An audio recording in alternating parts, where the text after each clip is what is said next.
Section 1. A Journey Through Time. An Introduction to Danish Coinage. Here in Denmark lies a remarkable story. A story told in metal. The story of Danish coins. This journey begins long ago. It starts in the age of the Vikings. No coins like ours, then hacksilver, weighed and cut. From that, a complex system grew through medieval times. Section 2. The Age of Vikings. Silver, weight, and distant lands. Long before Denmark had its own coins, there was silver. For the Vikings, silver was money. It was a measure of wealth and a means of exchange, but it was not shaped into uniform coins. Instead, they used what we now call hacksilver. This was silver in many forms.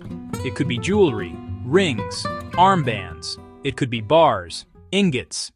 Section 3. The first Danish coins, forging a kingdom's identity.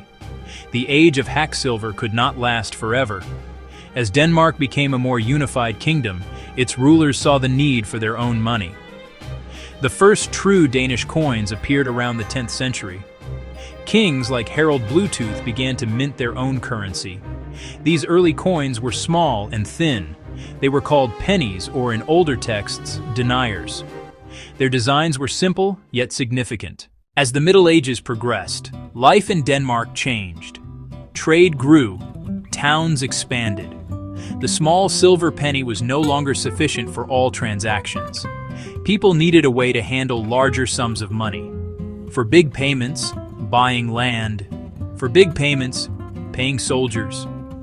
They began to use units of account. The most important of these was the mark. A mark was not a single coin. It was a specific value, equal to a large number of pennies. People would say something cost 2 marks, then pay with hundreds of small coins. This system was cumbersome.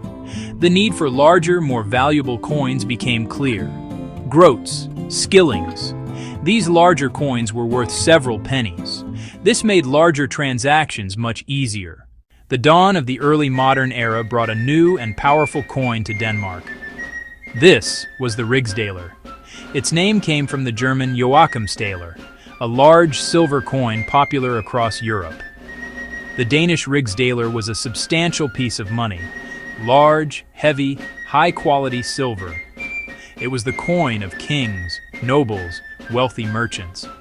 Used for international trade, used for paying armies, used for funding grand state projects. A symbol of Denmark's standing in the world. The rigsdaler sat at the top of a complex currency system. For smaller purchases, there were skillings and marks. Many skillings equaled 1 rigsdaler. A major design change arrived. The king's portrait became standard on the obverse. The reverse showed arms, crown, and mottos. Wars led to debasement, lost trust, and inflation. Reforms tried to restore stability. At the heart of this long story is a single institution, the Royal Danish Mint. For centuries, this was the place where the nation's money was made. It was founded to serve the king, and later, the Danish state. Its purpose was to produce a uniform and reliable currency. In its earliest days, a moneyer struck coins by hand with hammer and die. The hammer gave way to the screw press, bringing uniformity and clarity. Steam power later enabled mass production on a new scale. From bars to sheets to blanks to strikes, the mint oversaw it all. A small heart marked coins from Copenhagen, a guarantee of quality. In war, church silver and household plate were melted into emergency currency. The mint was an instrument of state power and a mirror of the nation's fortunes. The 19th century was a time of great change across Europe. Industry was booming, a new economic order was emerging. In Denmark, the old rigsdaler and skilling system felt outdated. A major reform was needed. In 1873, Denmark and Sweden formed the Scandinavian Monetary Union. Norway joined 2 years later.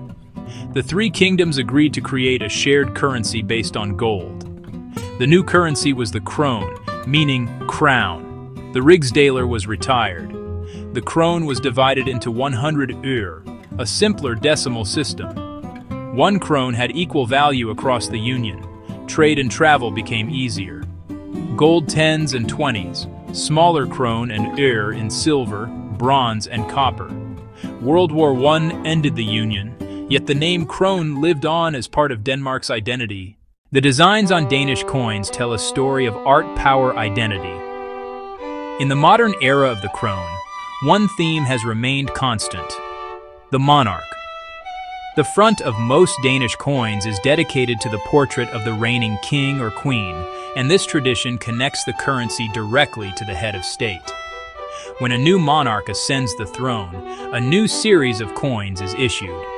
This change is a significant event, marking the passing of one era and the beginning of another. The style of these royal portraits has changed over time. Christian IX, Frederick VIII, Christian X, Frederick IX. The portrait of the current monarch, Queen Margrethe II, has appeared in several different versions during her long reign. The reverse shows arms and crown. Often the Copenhagen heart is incorporated with clean modern lines. Commemoratives mark weddings, jubilees, scientists and ships, miniature works of art in silver and gold. Today, on 2025, October 10th, Danish coins continue to be a part of daily life, but their role is changing.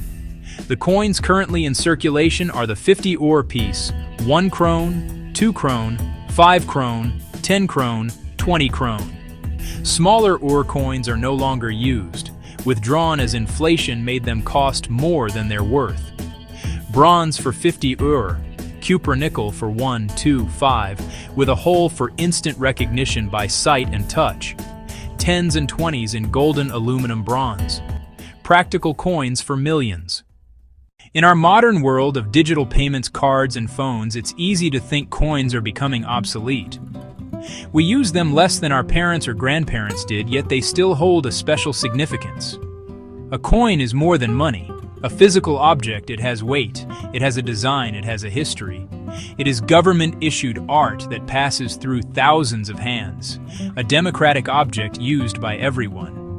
From Viking hack silver to medieval pennies, Grand Rigsdalers, and the Krone, coins link us to 1,000 years of Danish history.